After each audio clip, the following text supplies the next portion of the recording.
Sister Marie Michele, a bit of time ago, you gave a talk to the presidents of the Mercy colleges and universities regarding the topic of covenant. And we have that resource available for people to read. However, how do you begin to talk about covenant? I would say that we have to begin with how the ordinary person looks at covenant. So if you were to Google the word covenant, for example, you'll find a definition like a contract or an agreement, that the two parties in a covenant hold each other to certain prescriptions, let's say. And they promise to engage in specific actions to make that contract work. That is not what we are talking about in our presentation or our consideration of covenant. Covenant is coming from a faith perspective. Now, I want to clarify there. We all in Mercy higher education circles do not share a same faith tradition. We initially have come out of the Catholic intellectual tradition. We have come out of a Judeo-Christian tradition. Everyone with whom we interact in our circles of Mercy higher education are included in our efforts, whether or not they are part of the organized faith traditions, which are primary to us. So let me make that very clear from the very beginning. But we are talking about covenant from a faith perspective. And the roots of that perspective are found in the Judeo-Christian scriptures, or what we refer to as the Bible. Other traditions certainly have their scriptures, but the covenant that we are offering through Mercy higher education has its roots in the Judeo-Christian tradition, in the sacred scripture. And each element of that covenant can be found there. And there are 4 elements to that covenant. The first is a promise. The second is an election, a selection. The third is the covenant itself. And the fourth is law. Now that sounds very prescriptive or proscriptive. Each of those elements can be teased out so that we would understand from a biblical or a faith perspective that this covenant is offered between equal partners, that there is no superior and inferior entry into this covenantal relationship, that it is considered to be between equals, that it is a mutual commitment in understanding that we freely enter into. The relationship we're talking about is based on freedom. And the relationship we're talking about sometimes is referred to as a righteous relationship, a right relationship. And what that means is, where in the scheme of this adventure that we call Mercy higher education do I find my part? So this is something that is all-encompassing, freely entered into, hopefully in a creative way, that this covenant becomes a model for others to see how they can interact with, approach, relate to all of the persons that they come in contact with. It's a model for living, if you will. It's a model for what right relationship can look like.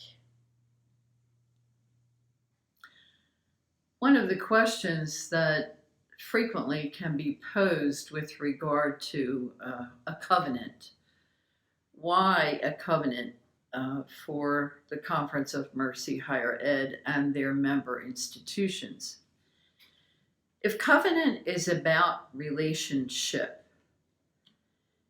I'd like to quote for you from the constitutions of the Sisters of Mercy with regard to why they sponsor institutions in the first place. As Sisters of Mercy, we sponsor institutions to address our enduring concerns and to witness to Christ's mission. Within these institutions, we, together with our co-workers and those we serve, endeavor to model mercy and justice and to promote systemic change according to these ideals. So the purpose of the covenant would be the promise, first of all, that the Sisters of Mercy desire to do this. That's their promise. And that they are inviting all of the members of our higher education institutions into a relationship that is mutual, that is mutually enriching, that can become a model within each college or university, a model for administration, faculty, staff, students, a model that extends outside of the institution, that invites people to participate in the institution. It requires a commitment. The purpose of the covenant is to commit to the intent that is the basis of why these institutions of Mercy Higher Education were founded in the first place. The Sisters of Mercy, through the Conference of Mercy Higher Education, have made a promise to carry out their mission and that of the Catholic intellectual tradition in our colleges and universities. We have elected you to join us in that mission, which is of immense value to us.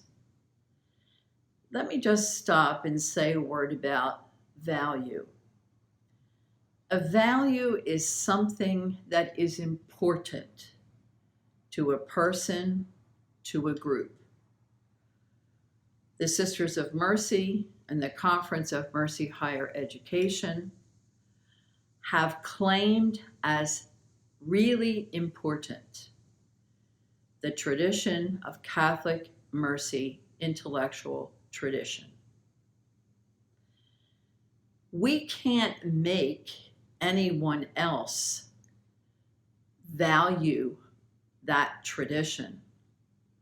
It is something that you need to experience. You need to question whether it is important to you. because we have elected you to join us in that mission. So, do you understand that our recognition and your recognition of the importance of that mission and your ownership of that mission are foundations of a covenantal relationship, both in the present, but also in the future? Because in the future, when there are no more Sisters of Mercy, but the Conference of Mercy Higher Education endures, you are the persons who hold the promise.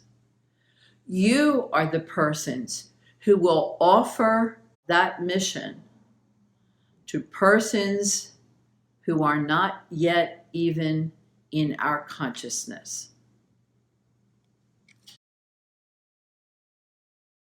What words would you have for a new president regarding covenant? First of all, new president, good luck. You have our prayers and support. Covenant is all about relationship. And through my years of experience in Mercy Higher Education, I have come to see the role of president as necessarily and essentially relational.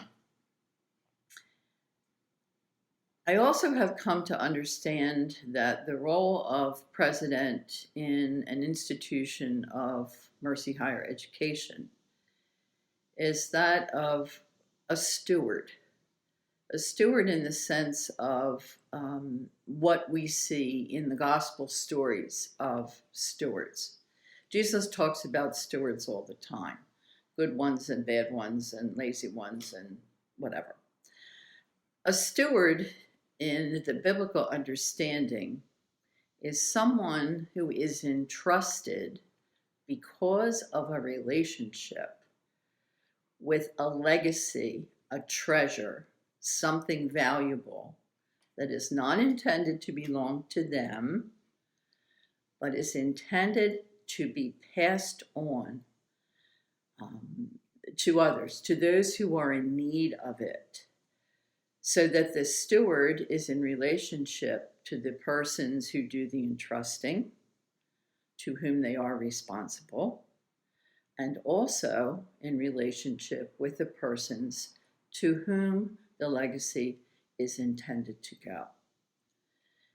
In that relationship, that legacy is not to be held so tightly that it's just the president's role or job, but it is intended to be a stewardship that flows from the entruster through the one to whom the legacy is entrusted to the recipients who may be in so great need of the legacy. The legacy here being the tradition, the gift of mercy. So that entrustment is temporary. You won't be a Mercy College president forever. But during that time, can your relationship, as you do what you need to do, can that relationship determine how you do it? How you are in relationship to your administrative team, to your trustees, to your faculty, staff, to the student body, to the alums, to the donors.